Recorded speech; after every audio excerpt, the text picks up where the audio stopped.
Hello student, आज हम ज्यामितीय आकृतियों में समरूपता के अंतर्गत जो है देखने वाले हैं पाइथागोरस प्रमेय। ये प्रमेय जो है प्रायः बोर्ड परीक्षा में पूछा जाता है। मैं हूं परमानंद पटेल, स्वागत है आपका आपके अपने चैनल PN पटेल क्लासेस पर। तो आइए देखते हैं पाइथागोरस प्रमेय। एक समकोण त्रिभुज में कर्ण का वर्ग शेष दो भुजाओं के वर्गों के योग के बराबर होता है। यहां पर कर्ण, ये तो एकदम स्पष्ट है कि कर्ण का वर्ग लेना है। उसके बाद बोला है कि शेष दो भुजाओं, तो और शेष दो भुजा कौन कौन सा बचता है? लंब और आधार। तो कर्ण का वर्ग जो है लंब के वर्ग और आधार के वर्ग के योग के बराबर होगा। आइए देखते हैं। तो एक समकोण त्रिभुज बोला गया है, तो सबसे पहले तो हम एक समकोण त्रिभुज बना लेंगे। और ये समकोण त्रिभुज जो है हम थोड़ा सा इस टाइप से बनाएंगे। ये यहां पर जो है समकोण बन रहा है, ठीक है। अब इसको खींच देते हैं इधर। ये आपका समकोण त्रिभुज हो जाता है ABC, जहां पर कोण B जो है 90 अंश है, ठीक है। तो यहां पर हम क्या लिखेंगे? त्रिभुज ABC में कोण B बराबर 90 अंश। अगर इतना लिख देते हैं त्रिभुज ABC में कोण B बराबर 90 अंश, तो ये जो है समकोण त्रिभुज को दर्शाता है। ये तो हो गया ज्ञात है। सिद्ध क्या करना है हमको? सिद्ध करने में कर्ण का वर्ग, यानी कि कर्ण कौन सा है यहां पर? 90 अंश के सामने वाला।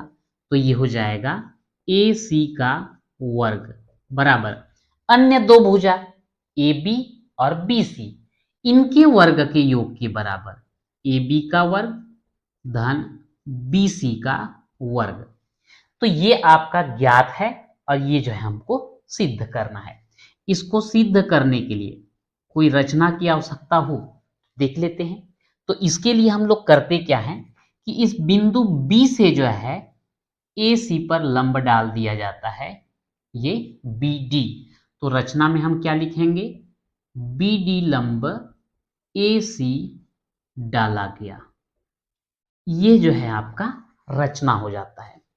अब देखते हैं कि इसको जो है हम सिद्ध करते हैं, तो दो पार्ट में हमको सिद्ध करना पड़ता है। ये आपका 90 अंश है, तो इस तरफ भी कैसा होगा? 90 अंश होगा। अब यहां पर देखते हैं कि त्रिभुज ABD और त्रिभुज ABC, अगर इन दोनों त्रिभुज को लिया जाए तो यहां पर उपपत्ति में लिखेंगे त्रिभुज ABD व त्रिभुज ABC में, अगर हम यहां पर त्रिभुज ABD में देखें तो ये आपका 90 अंश होता है, और त्रिभुज ABC में लें तो ये जो है 90 अंश होता है। यानी कि दो कोण जो है बराबर हैं। तो यहां कोण ADB बराबर कोण ADB बराबर कोण ABC, कोण ABC। कारण क्या लिखेंगे? प्रत्येक समकोण, ठीक है। दूसरा अगर देखें तो ये कोण A जो है त्रिभुज ABD में भी है और त्रिभुज ABC में भी है। तो यहां पे लिख देंगे कोण A बराबर कोण A उभयनिष्ठ। चूंकि यहां पे दो कोण जो है बराबर सिद्ध कर चुके हैं, अतः कौन सा प्रमेय लगेगा? अतः कोण कोण समरूपता प्रमेय से ये दोनों त्रिभुज जो है कैसे हो जाएंगे? समरूप हो जाएंगे। ABD समरूप त्रिभुज ABC। अगर ये दोनों त्रिभुज जो है समरूप हो गए तो संगत भुजाओं का अनुपात कैसा हो जाएगा? बराबर। तो थोड़ा सा गौर से देखेंगे, यहां पर गलती बहुत ज्यादा होता है कि इसमें जो है A तो उभयनिष्ठ है, कोण A त्रिभुज ABD में भी है और त्रिभुज ए बी सी में भी है। तो यहां पर कौन कौन से भुजा जो है संगत भुजा बनेंगे, ये हमको थोड़ा सा गौर करना पड़ेगा। तो मैं टिक लगा रहा हूं, ध्यान देना। ये आपका 90 अंश है और ये पूरा ए बी सी जो है ये जो है 90 अंश है। यानी कि इस त्रिभुज में भुजा ए बी और बड़े त्रिभुज में भुजा ए सी, क्योंकि कोण बी के सामने वाला ए सी, ये दोनों जो है संगत भुजा कहलाएंगे। अगर ये छोटे त्रिभुज में कोण ए लें तो इसके सामने का भुजा कौन सा बनेगा? हमारे इसमें सामने का भुजा बनेगा आपका बी डी, और बड़े त्रिभुज में ले तो इसके सामने वाला कौन सा बनने वाला है? B C. और एक कोण और बच जाता है आपका इसमें से ये वाला छोटे त्रिभुज से कोण, और बड़े त्रिभुज से ये वाला बच जाता है। तो संगत भुजाओं का अनुपात जब हम लेते हैं तो यहां पे छोटे त्रिभुज में ये वाले कोण का सामने वाला भुजा अगर लें तो हमको क्या मिल रहा है? A D. और बड़े त्रिभुज में इसके सामने वाला अगर हम लें तो हमको कौन सा भुजा मिल रहा है? A B. यहां पर थोड़ा सा ध्यान देंगे कि कौन कौन से भुजा जो है कोण जो है बराबर हैं। जो कोण बराबर हैं उनके सामने सामने के भुजा का अनुपात बराबर होगा। तो यहां पर त्रिभुज ए बी डी में ये वाला कोण और त्रिभुज ए बी सी में ये वाला कोण दोनों जो है बराबर हैं। तो इनके सामने सामने के भुजा कैसे होंगे? समान अनुपात में होंगे। तो इसके सामने का भुजा कौन सा? ए डी, और इसके सामने का भुजा कौन सा हो जाएगा? A B. इसको मत सोचना, बड़े त्रिभुज की बात कर रहे हैं। बड़े त्रिभुज में इसके सामने की भुजा कौन सा होगा? A B. तो हमने लिख दिया ए डी बटे ए बी। अब उसके बाद 90 डिग्री के सामने वाला देखते हैं। तो यहां पर छोटे त्रिभुज में 90 डिग्री के सामने में कौन सा है? आपका ए बी। और बड़े त्रिभुज में 90 डिग्री के सामने वाला भुजा कौन सा है? ए सी।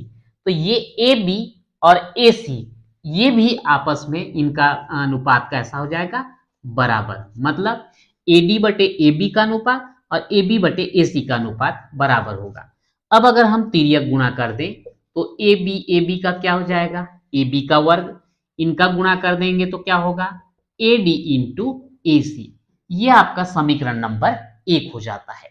अब मैं जितना भी यहां पर टिक मार्क या चिन्ह लगाया हूं इसको मैं मिटा रहा हूं। अब दूसरे तरफ जो है इसको हम देखेंगे, ठीक है। अब दूसरे तरफ बोलने से त्रिभुज बी डी सी यहां लिख लेंगे। अब त्रिभुज बी डी सी व त्रिभुज ए बी सी में ये त्रिभुज बी डी सी मतलब इधर वाला और मूल त्रिभुज ए बी सी में देखते हैं।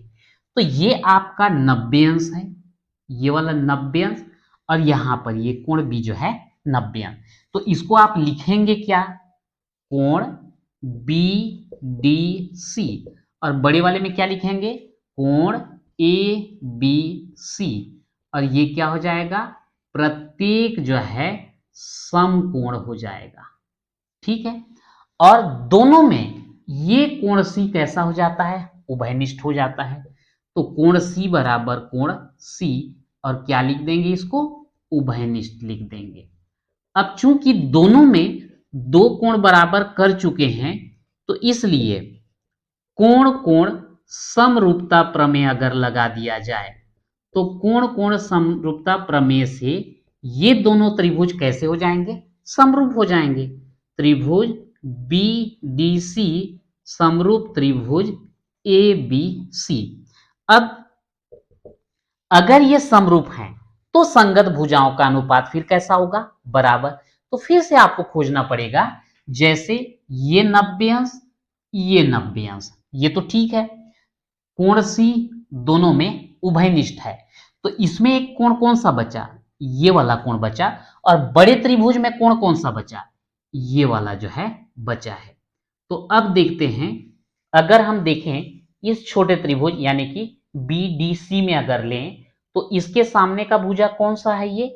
ये है आपका सी डी।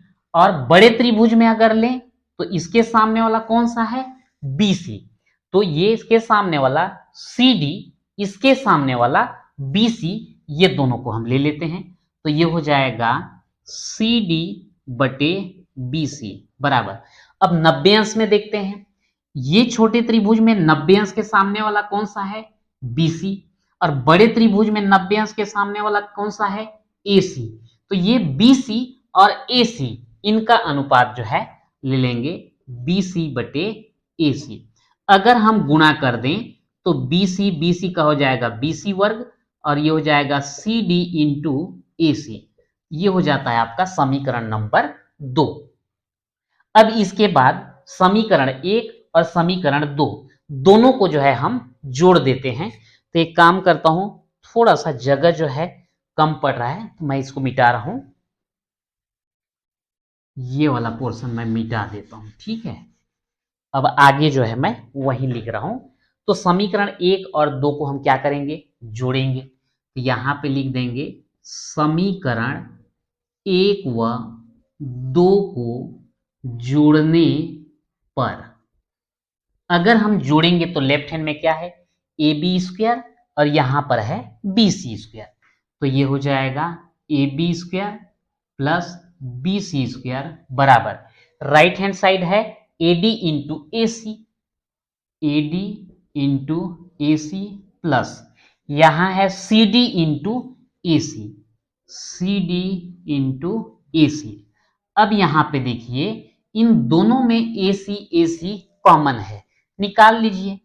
AC बाहर निकाल दिए तो यहां क्या बचा? AD, और यहां क्या बचा? CD। अब डायग्राम में देखिए, अगर हम AD और CD को जोड़ते हैं, AD कौन सा है? ये है AD। CD कौन सा है? ये। तो ये आपका AD और CD दोनों को जोड़ दें तो हमको क्या मिल जाता है? AC मिल जाता है। तो AC इंटू AC का क्या हो जाएगा? AC का स्क्वायर। मैं यहां पे बीच में लिखा नहीं हूं, यहां लिख देता हूं AB का वर्ग धन BC का वर्ग बराबर AC का वर्ग, या इसको हम चेंज कर दें, लिख दें AC का वर्ग, इसको इधर ले आए, बराबर AB का वर्ग धन BC का वर्ग। और यही जो है हमको सिद्ध करना था, और यही आपका क्या हो जाता है?